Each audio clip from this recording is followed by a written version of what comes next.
I was just handed this Governor Malloy's most recent statement, and you know, in general, I have to say, great. It's great news.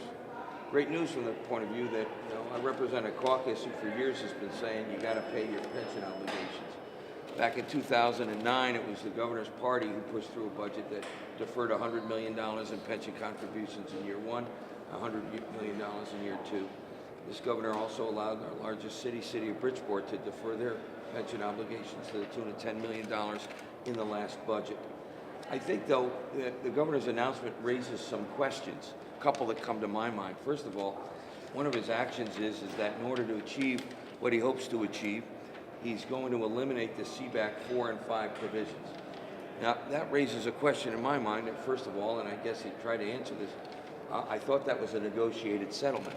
In fact, I know that the governor fought very hard to get the concessions he hoped to get, and that deal was signed and sealed and voted on not once but twice.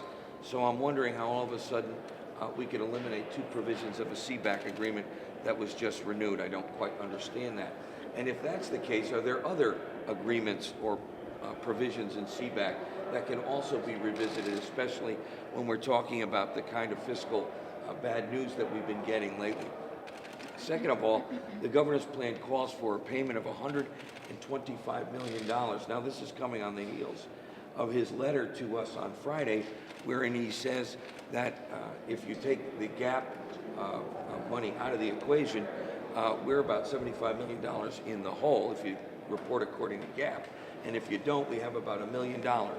So with $1 million of, quote, surplus under the old way of accounting, negative or a deficit of $75 million under the GAAP way of accounting, I don't quite understand how this $125 million is going to be accounted for. He said he's not going to raise revenues, yet we also learned last week by consensus revenues that our revenues are plummeting.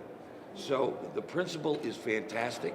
We have to pay our obligations, but how this statement by the governor jives with with the fiscal news that we learned this week, plus the other things he stated, is still a question to be answered.